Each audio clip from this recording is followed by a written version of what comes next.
And also to our panelists, thank you. No, please. This is about building community. So we encourage the network and the relationships. So thank you for being here. The name of this panel is Addressing the Existential Threats Posed by Sea Level Rise. Welcome again to the Climate Mobility Pavilion of the GCCM, the Global Center for Climate Mobility. My name is Carlos Alvarado Quesada. I'm the former president of Costa Rica and also chair of the advisory board of the GCCM. The existential threats of sea level rise, it's one of the questions posed in the United Nations, one of the most pressing topics. Sea level rise is affecting communities across the planet.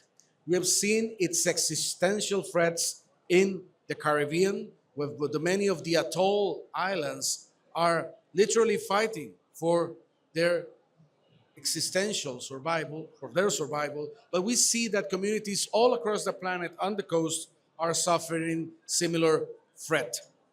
Because of that, the United Nations has started the process already on this discussion, and on January of next year, towards the General Assembly next September, a new process of discussion and negotiation will start that hopefully on September will end up with a ambitious declaration on the topic of sea level rise. One of the topics to give visibility, statehood, and keeping a statehood, especially for those countries that are existentially threat.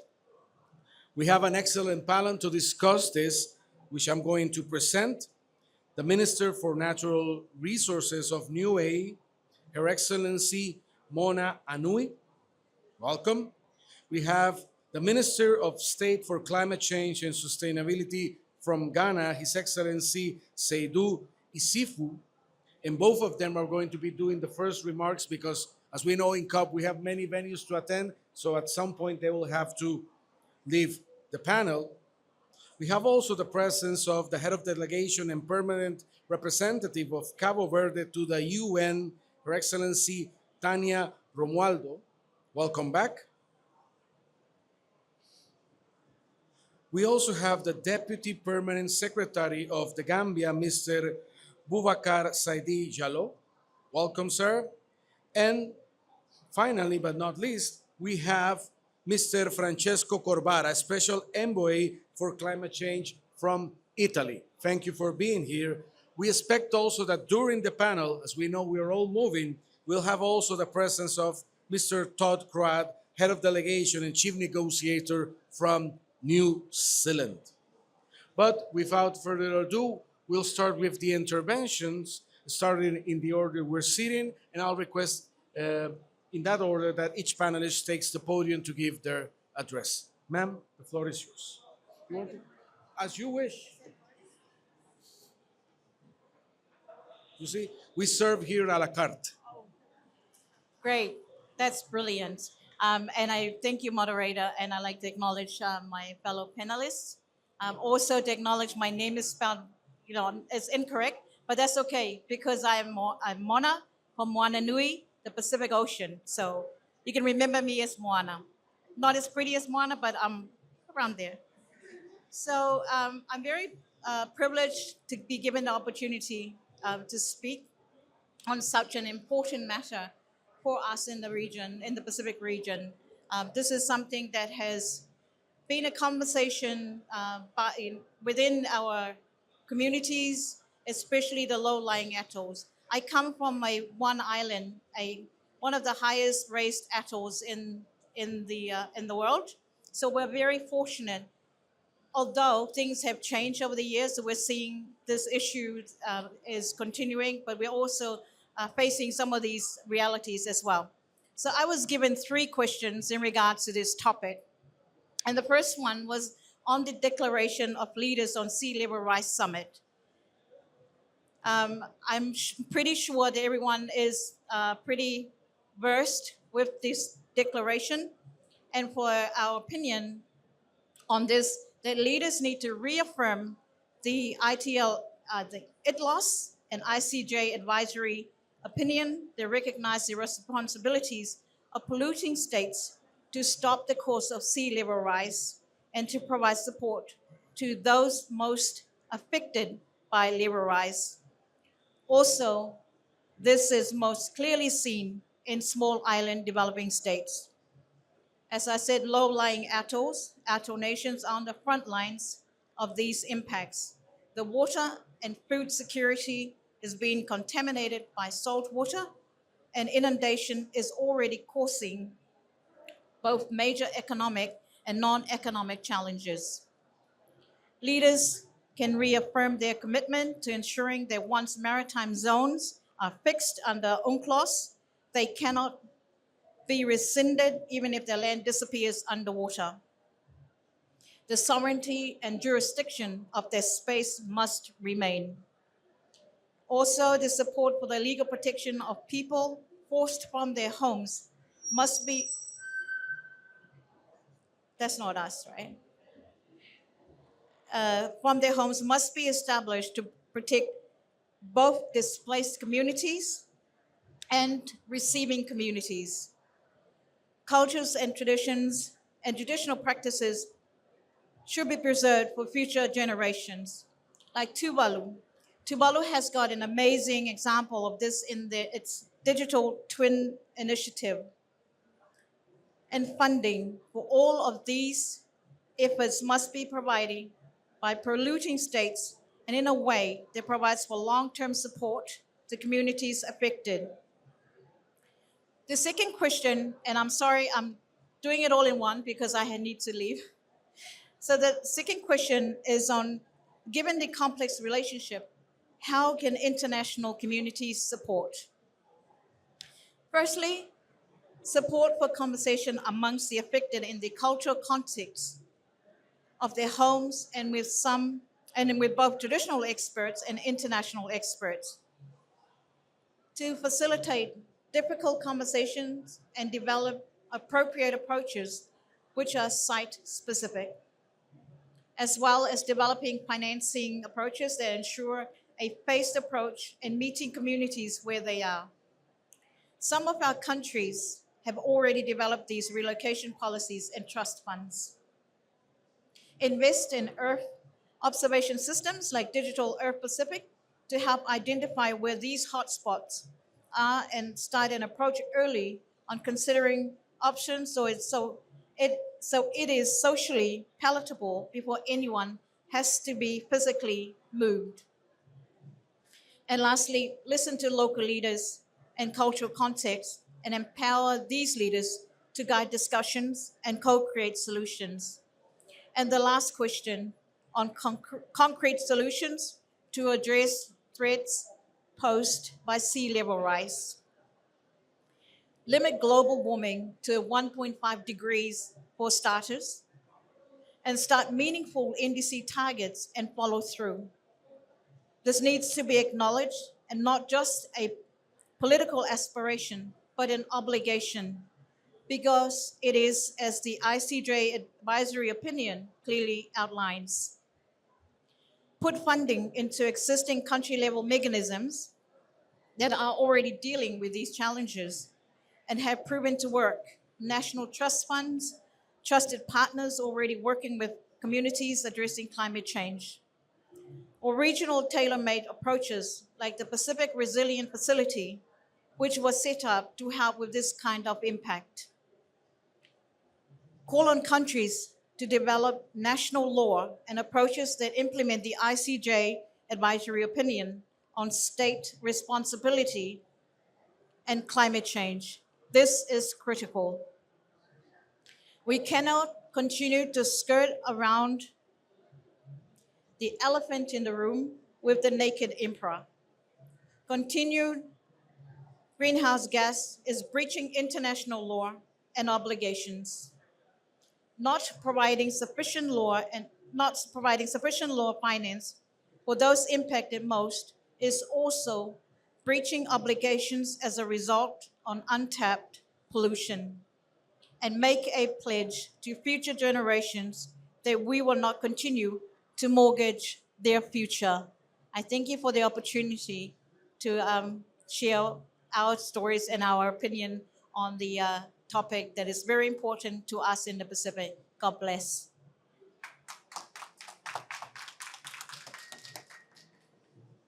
Thank you, man. And apologies for misspelling the name, but also thank you for your intervention, for addressing the questions. I really appreciate that.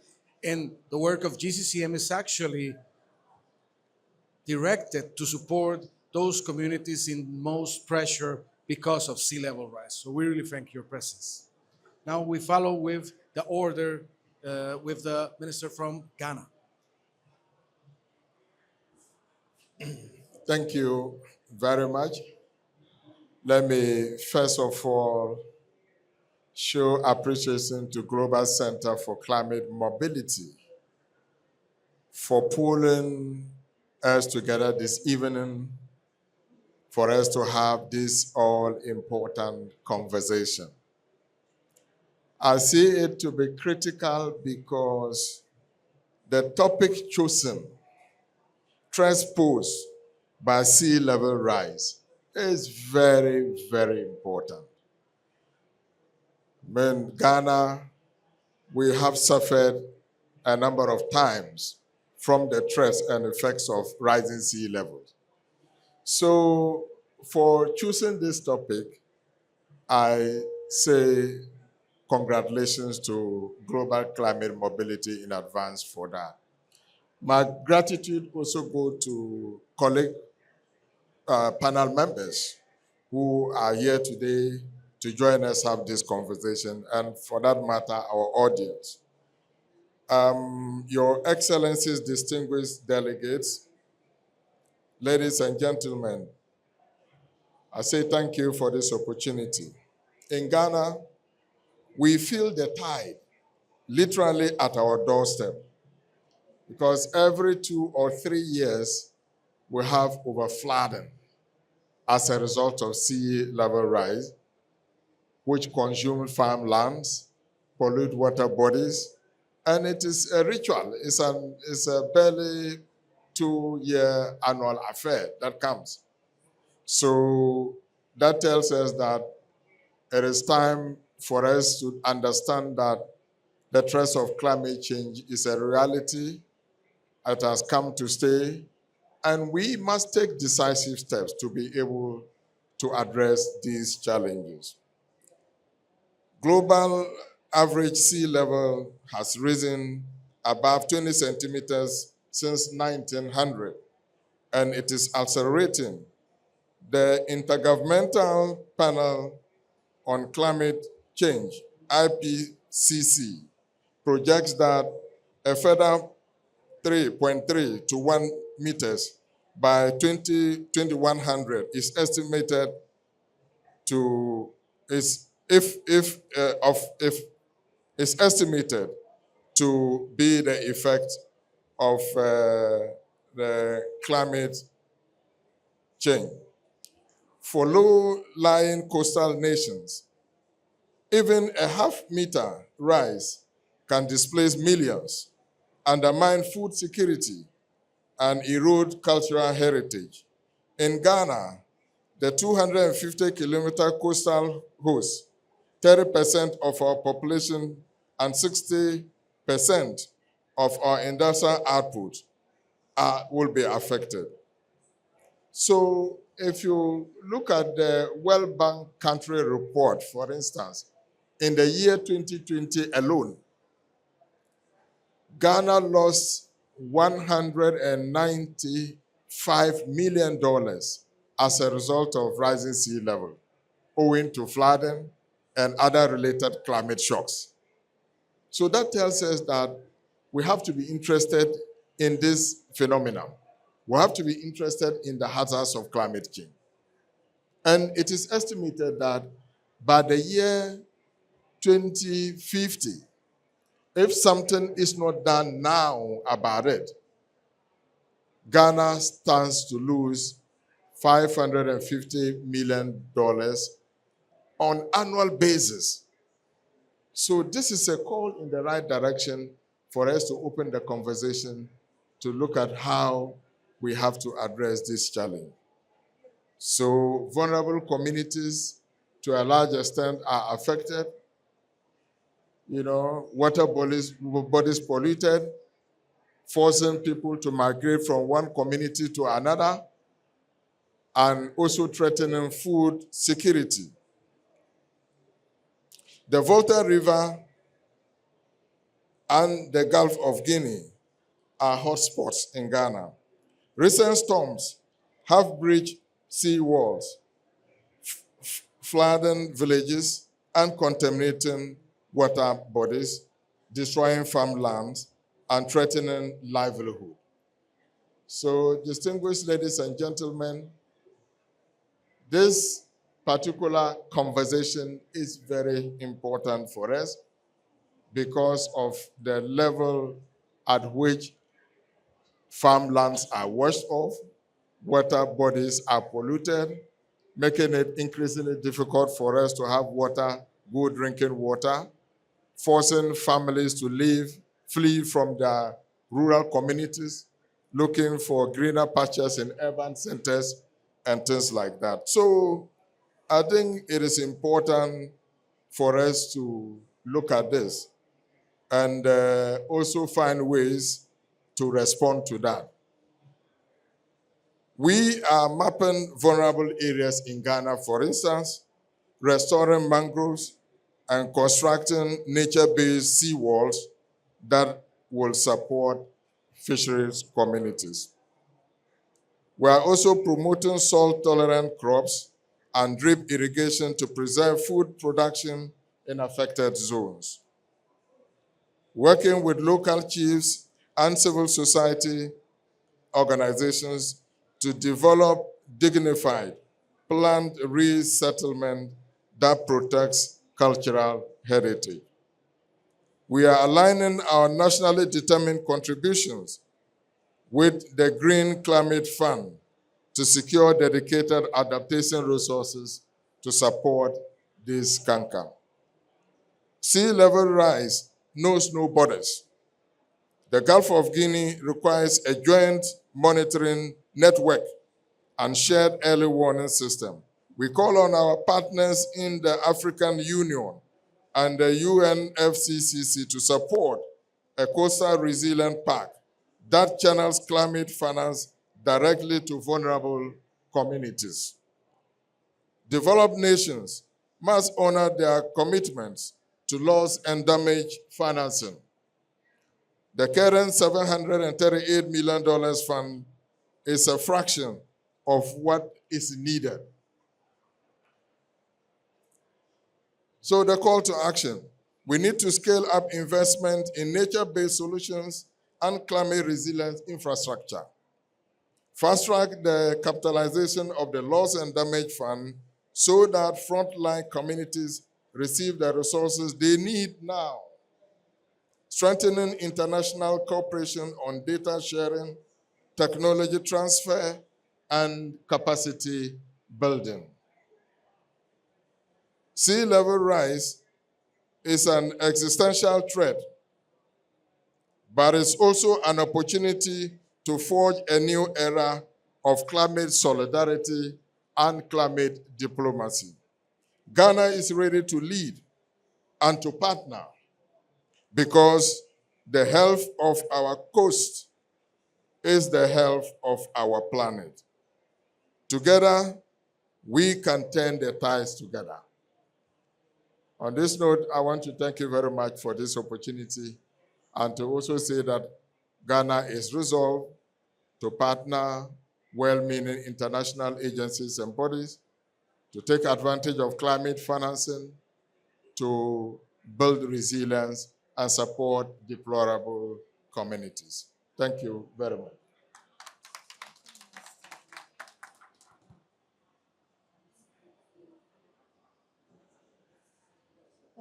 Excellencies, delegates, ladies and gentlemen, friends. At the outset, a word of appreciation to GCCM for organizing a very rich program of events during COP30. Thank you also for inviting me to share some thoughts on this very passionate topic along such a distinguished panel. For small island developing states like Cabo Verde, sea level rise is not a distant or abstract concern. It is a severe and irreversible threat that touches every aspect of our societies, our land, our people, our culture, our heritage, and even our sovereignty.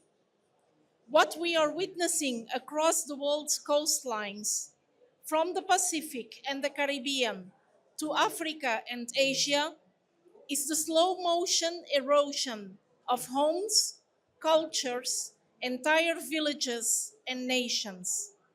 This crisis represents a significant test of the moral compass of our multilateral system. Data-based science is very clear. Even if the world meets the 1.5 goal, sea levels will continue to rise for centuries. The real question, therefore, is not whether this will happen, because it is already happening in front of our eyes, but how are we going to respond as an international community?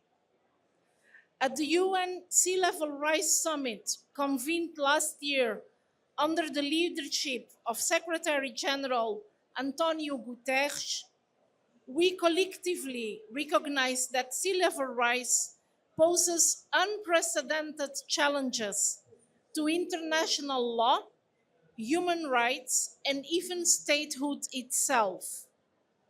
The call for an ambitious declaration in 2026 is an opportunity to reaffirm that disappearance of territory must never mean the disappearance of a people or a state. As sea level rise and lead to land being submerged, the loss of land territory cannot and must never lead to permanent cessation of a country's statehood. For SIDS and low coastal line countries, this would have severe and irreversible implications for our cultural heritage, identity, dignity, and rights. In that spirit, Cabo Verde believes that our response, the international community's response, must rest on three pillars. One, legal and political innovation. We need to build on the recent advisory opinions of international courts to ensure that the rights, sovereignty, and maritime entitlements of affected states are preserved even if their territories are submerged. Two, a human-centered approach, protecting the dignity and rights of those displaced or affected, including through education, health, livelihood programs that allow people to adapt in places whenever possible. And three, sustained multilateral solidarity. We need to mobilize predictable financing, technology, and knowledge to implement comprehensive adaptation plans, particularly for SIDS and coastal countries at the most and first risk. Therefore, the upcoming 2026 high-level sea level rise summit must deliver much more than a declaration of concern. It must deliver a commitment of conscience, a commitment that guarantees continuity, justice, and hope for the nations on the front lines of sea level rise. As we gather here in the beating heart of the Amazon, which is another front line of the global climate emergency, let us remember that rising seas on one side and vanishing forests on the other are two sides of the same crisis. They also both demand the same response, and that response is urgency, solidarity, ambition, and action grounded in justice and human dignity. Thank you for your attention. Thank you very much, honorable ministers, excellencies, distinguished colleagues, ladies and gentlemen. On behalf of the Minister of Environment, I would like to first of all thank the GMCC for convening this very critical forum and also giving the Gambia, like our other partner countries here, opportunity to speak. For a small low-lying coastal state like the Gambia, sea level rise is not a distant projection. It is a current and existential threat. Our 80-kilometer coastline stands barely above 1 meter above mean sea level. We have the Atlantic Ocean on our western flank and saline intrusion intruding into our eastern areas. And this is like twin jaws slowly closing in on our country. Therefore, the danger for us is twofold and is also immediate. Firstly, the loss of land and sovereignty. We are not simply losing beaches, we are losing territory. Scientific projections indicate that our capital, Banjul, could be fully inundated by 2100, while villages such as Katong, Gunjur are already on the front line. The Kololi beach stretch, which holds many of our hotels, which help us to get foreign income, once had 150 meters of sand. Now they barely have 15 meters left. And with every meter of sand loss, we lose a part of our nation's soul, our sovereignty, and also our children's inheritance. Secondly, the poisoning of our lifeblood. The River Gambia sustains our economy and agriculture. However, rising seas are pushing salt water upstream, contaminating freshwater supplies and irrigation that feeds our rice fields, which is a staple crop for Gambians. And saline intrusion is further destroying food security, corroding livelihoods, and threatening survival itself. Therefore, confronting this challenge requires a profound shift in global response so far, as has been mentioned by some of the previous speakers. We firmly believe that we need to move from incremental to transformational adaptation. Seawalls alone will not save us. We need large-scale, science-driven investments, from brown to green engineering of the river mouth to control salinity, large-scale mangrove restoration as natural sea defenses using nature-based solutions, and resilient water management systems across the basin. We need urgent action on loss and damage, as has been mentioned by some of the previous speakers. Why? Because the lands and livelihoods already lost represent irreversible damage. We always speak about adaptation and resilience building, which is imperative for us. However, this obviously has limits. Therefore, the new fund must be adequately financed and also easily accessible to those vulnerable countries like ours who might not have contributed to global emissions as much as some of our other partner countries. Therefore, the financing of planned relocation, land reclamation, and the preservation of cultural heritage is paramount. Finally, the world must recognize climate mobility as a legitimate form of adaptation. Managed retreats, when it becomes the only safe option, must be supported with planning, land security, and dignity for those who are displaced. The question before the international community is very stark.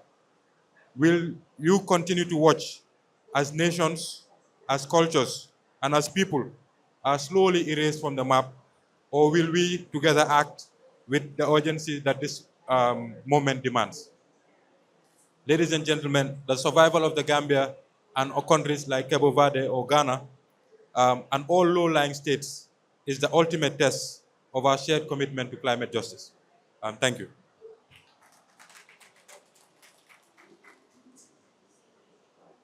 Good afternoon, everyone.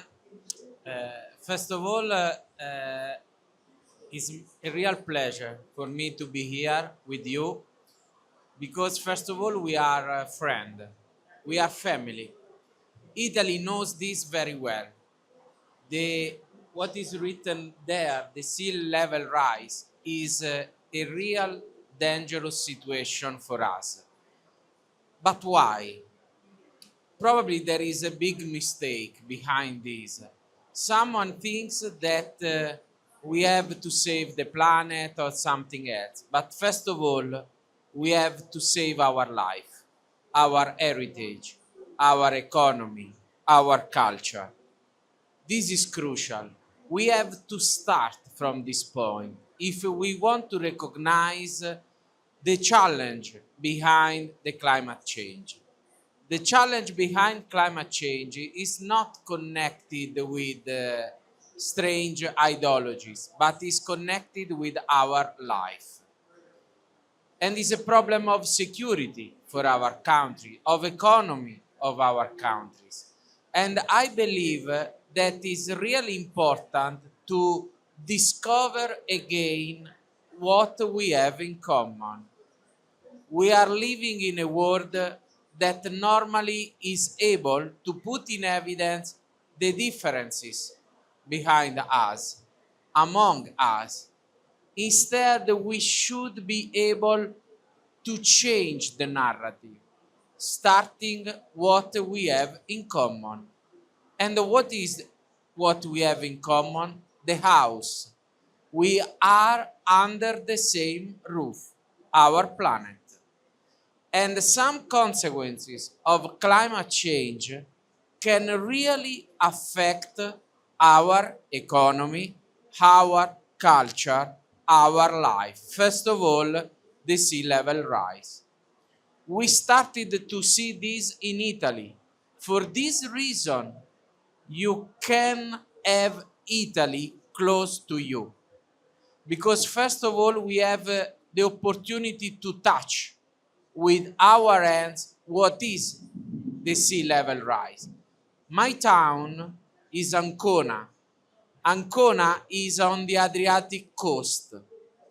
I pass my summer near to the ocean, near to the sea, and we can have the opportunity to evaluate the increase of the level and the effect on the economy of our town.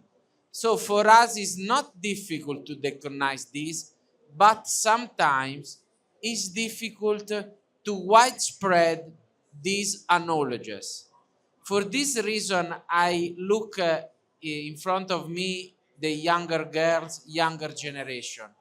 We need to use your voices. From my experience, I am a university professor. You have all the capabilities. You are ready. You have all the knowledges to widespread this important message. We need to cooperate together for our community, local communities, small communities. I don't want to be obliged to move in another place. I had an experience in the past. It's not connected directly with the sea level rise, but it's connected with the dream to stay in our land. I visited Mauritania, and I had the opportunity to speak with a chief of one community where Italy supported the project for land restoration. And entering here with my mind of Italian guy, I thought, okay, now probably they want more money for electricity, more money for technology. Instead, no. I remain very surprised because this man asked me, we want now some teachers for our younger people because we want to stay here. We don't have any idea to come in Italy or Europe because my culture is here and my culture is here also for my younger people. And I believe that is true because I recognize myself. I saw my children in his dream. And this is what we have to put in evidence. We want to remain in our land, but sometimes our lands are affected by the consequences of the climate crisis. So my suggestion is to reopen the discussion, reopen the dialogue.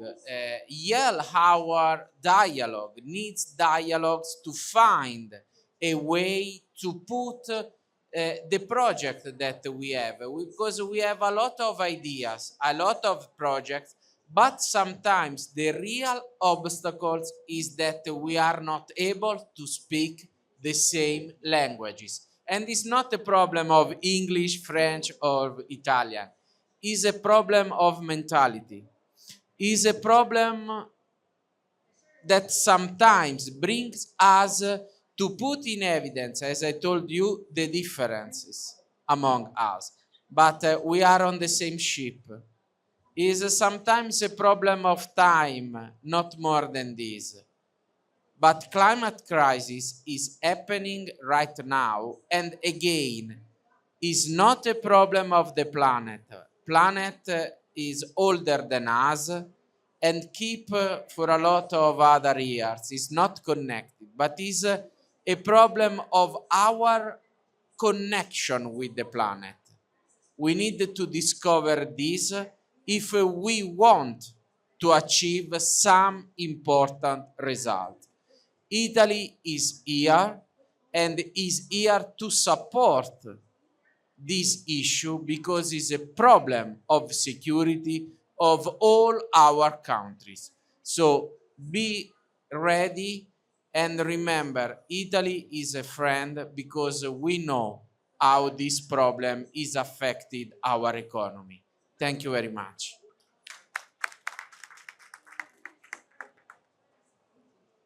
Thank you, Mr.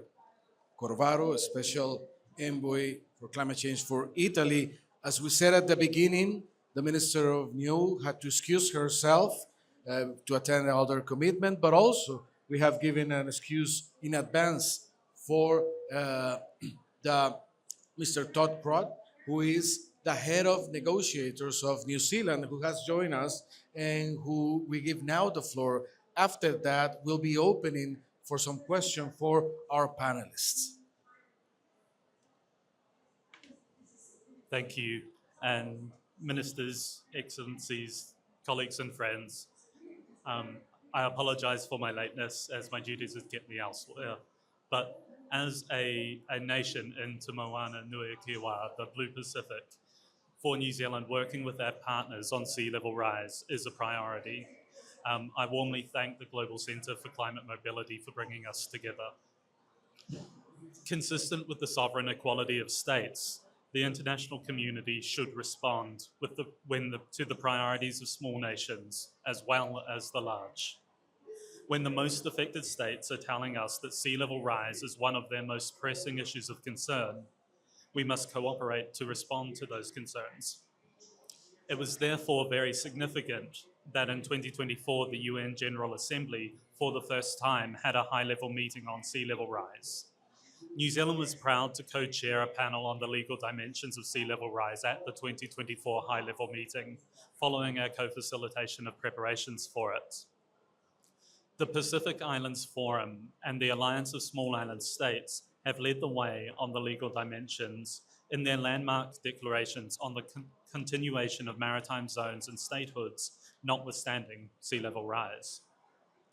There is also convergence amongst the international community on the importance of legal stability and the continuation of sovereign rights and entitlements, including maritime zones.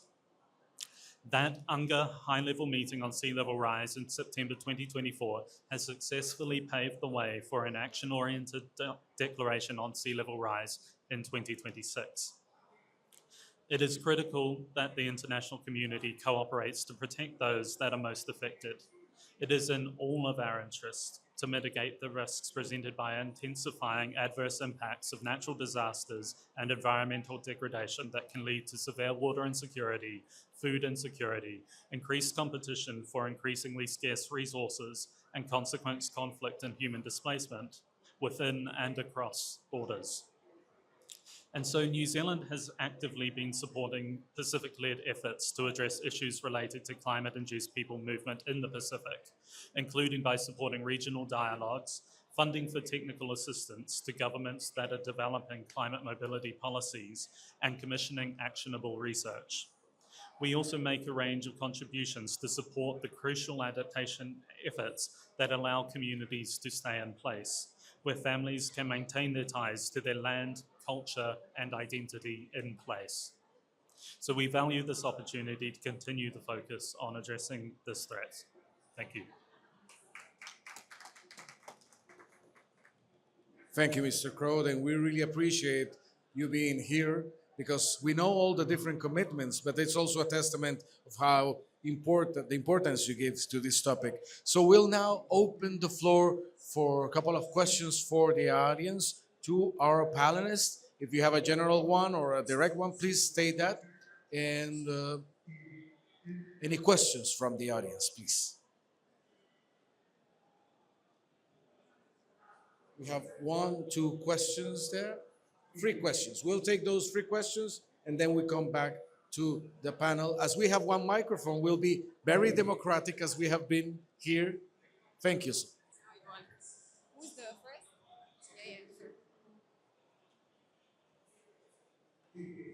Thank you so much. I want to make my. Maybe you can start. Thank you so much. I am. Is it okay, right?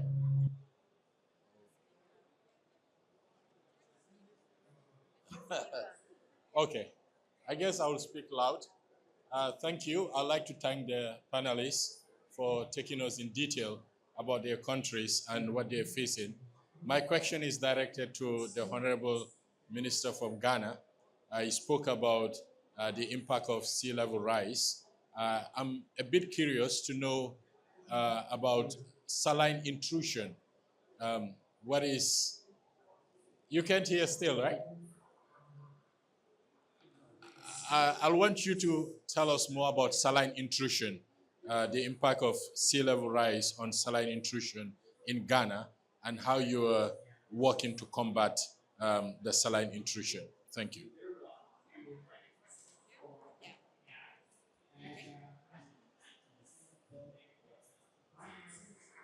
Thank you all for such insightful sharing of your stories and your vision. I'm Professor Ting Lin, working on global sea level rise model. So I'm curious, from all of your experience, what are the biggest challenges that you face, and what can we do from the scientific community to help you all? Thank you. Thank you. Mine is a comment. My name is Salma Hassan. I work here at GCCM as a youth coordinator, but I'm also from Egypt. So what I like about the panel today that we can see people from different countries talking about the same cause. And in my country, for instance, climate change or discussion on climate change or sea level rise started a little bit late. However, the Mediterranean is like, yeah, and I look at Mr. Francesco. So I was just glad to hear your remarks since we are sharing the same region, because part of my family is also lives in Alexandria. And just over the past 2 years, we started feeling the threats happening because of sea level rise. So it's a fact, it's happening. And I like also how you mentioned the role of the youth, because now all the attention in my country is coming because of the new generation raising awareness about what's happening in the Mediterranean, trying to preserve heritage also, because Alexandria has like a lot of heritage there. So it is just like, I want to thank you all for all your efforts and for raising the concerns. And just like, I wanted to share also, you reminded me, of my country and what's happening there. Thank you. Thank you. So I'll give the floor to the Minister of Ghana, who has a direct question, and then I'll give the floor to everybody to address the 2 other questions and a final remark. Minister, the floor is yours. Thank you very much for your question. We all know that when we talk about saline intrusion, it happens when there's flooding and seawater flows into fresh water. That is when we talk about saline intrusion. And this is common in the Volta region, especially around the Keta area. It's very common in that area. So we are working to build beach nourishment to prevent flow of water during heavy downpour. So when we build these defense walls, we'll naturally, we'll be preventing the flow of water into our water bodies. So we are opening up estuary to allow the easy flow of water. So let me just use that to also address the second question, who talked about how we are going to address challenges. Like majorly, if you look at the challenge we have now, to a large extent, it has to do with funding and how to be able to raise money to create adaptation pathways to be able to contain these challenges. Now in Ghana, we managed to sign on to the insurance platform. And last year, we were one of the first African countries who got some money as a result of the insurance that we entered into to be able to help, vulnerable communities. Besides that, we are also saying that the loss and damage should be looked at. It should be looked at. It should be operational.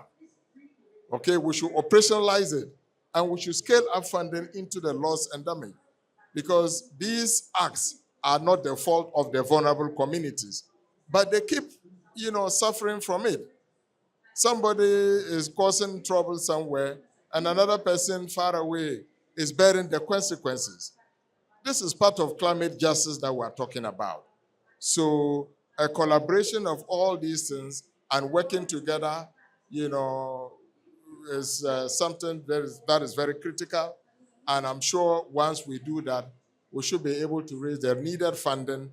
We should be able to sensitize communities, early warning, signs. We should be able to let communities understand that it is time to leave your village because this is the forecast. This is what will happen. Right now in Ghana, rains are not predictable. We don't know what happens. Rains are not predictable. All these are shocks of climate change.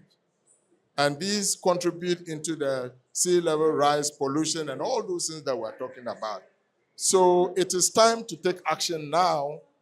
It is time for us to take action now to be able to build resilience, to be able to adapt to these conditions, to be able to sensitize communities, to understand that climate change is a reality, and we need concerted effort to be able to handle it.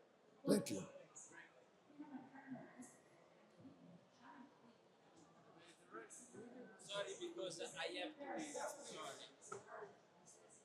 Sorry, because I have to leave. From scientists, because I am a university professor, please start a strong dialogue with them, with the youth. Because sometimes the political level has different idea, different purposes sometimes. Instead, you are able to give us, sometimes I have part of you, the correct perspective. Science is science. Climate change respect the physical law. So we know very well. We have some errors sometimes, but it's a sort of approximation.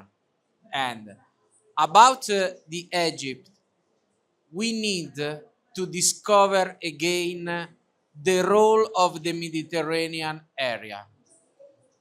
We know very well what happened in the past, the civilization around our area, but the capability to increase this civilization was strongly connected with the climate balance that we had in the Mediterranean area in the past.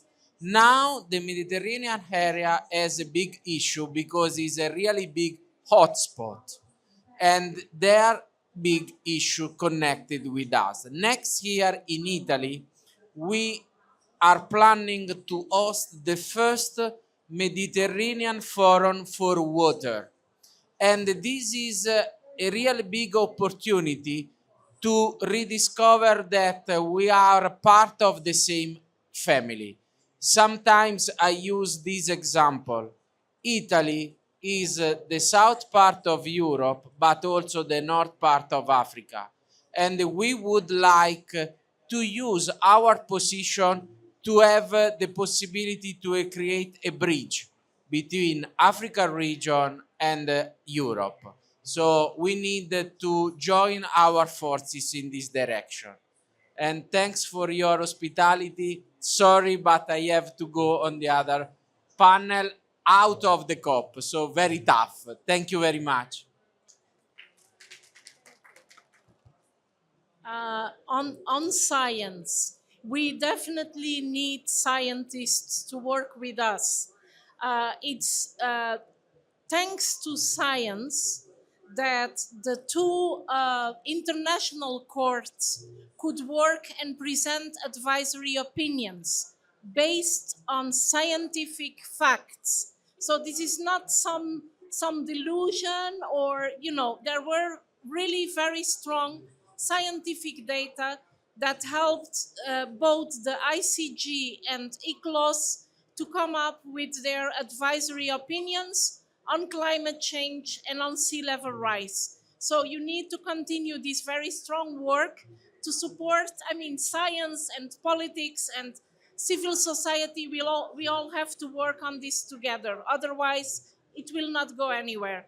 On the challenges that we face, I think the biggest one is continuing to have more awareness about the problem. Because many times when you speak about sea level rise, people think, oh, this is something, it affects the islands, or it affects those who have a low-lying coastal line. But it affects everyone. It goes into your water, it goes into your agriculture, it goes to your livelihoods. And not only that, but also the challenges that come with forced migrations because of sea level rise. Sorry. This morning we had a panel. Thank you.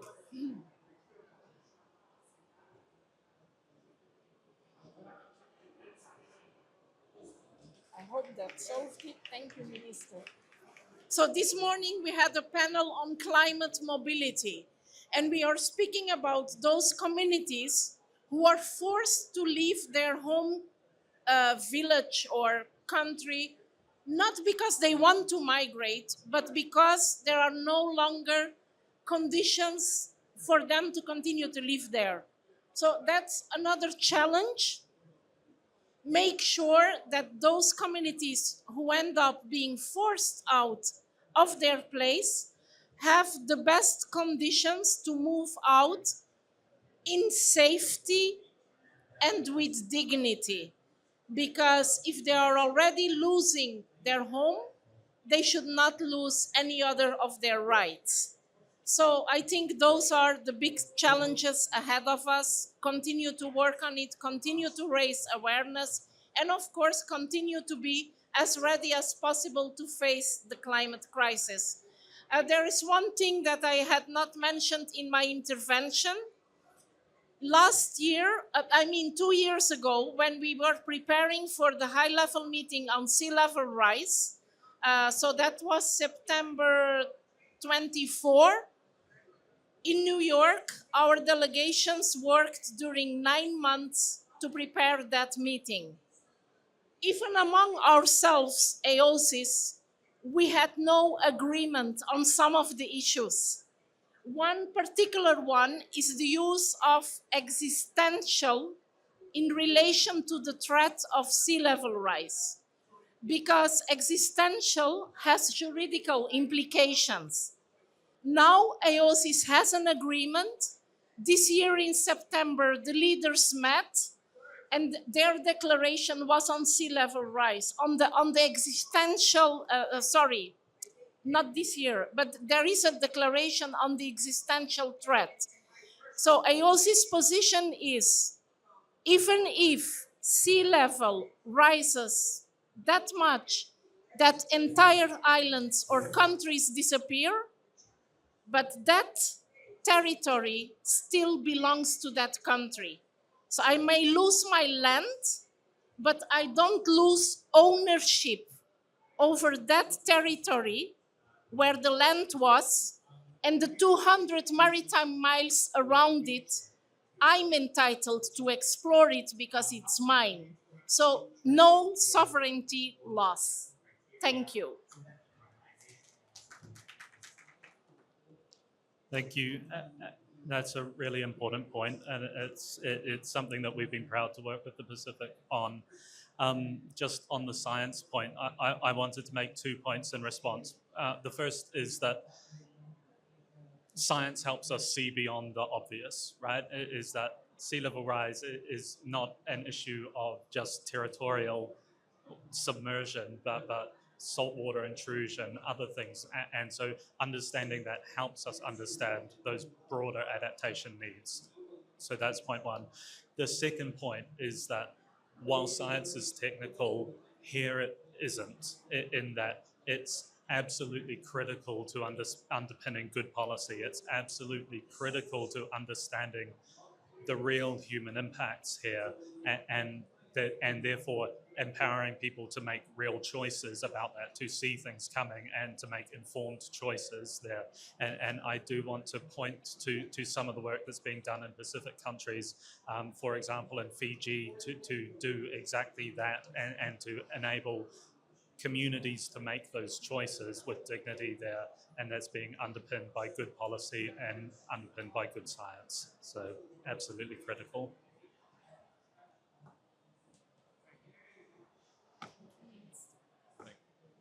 Thank you very much. In terms of impacts, I was lucky to visit Ghana in 2013, 2014 on a study tour for 2 weeks, and we were taken to Ada and Keta. And I remember the executive director of the EPA at the time, his entire village was washed away. And it's something that's mind-boggling. Can you imagine going back and saying that my entire village does not exist? And I remember they had a coastal project that spent $200 million on 12 kilometers of coastline.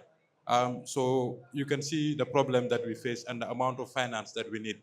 But to bring it back to the Gambia, what we're experiencing is rapid loss of livelihoods and land. Of course, tourism is being affected, settlements are affected, fisheries as well as agriculture. What we're trying to do as solutions is we've had attempts to have seawalls, we have a revetment, we're researching salt-tolerant rice varieties because we have to eat rice. And unfortunately, saline intrusion is disagreeing with this. We've also engaged in beach nourishment with support from the Dutch government. And currently, we're also engaged in regional collaborations, such as the West Africa Coastal Areas Resilience Project, which is, I think, all the African coastline countries are beneficiaries from, I think, Gambia all the way to Ghana, etc. What support do we need, as you asked? I think we need more technology with regards to desalinization. Again, we need more accurate modeling studies, and we don't need people to come and do these studies for us. We need the capacity to be able to do it for ourselves, because we are the ones who feel the problem. And again, we need better technologies for coastal defenses. What has worked and what hasn't worked. And also looking at how to have more saline tolerant crop varieties, the staples of each country. I'm sure what we eat might be different from what others eat. And again, alternative livelihoods.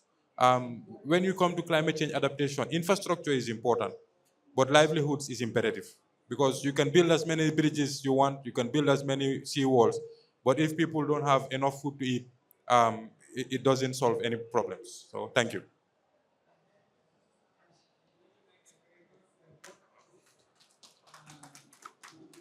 So thank you all for being here. Thank you for our great panelists. Please give a hand to our panelists.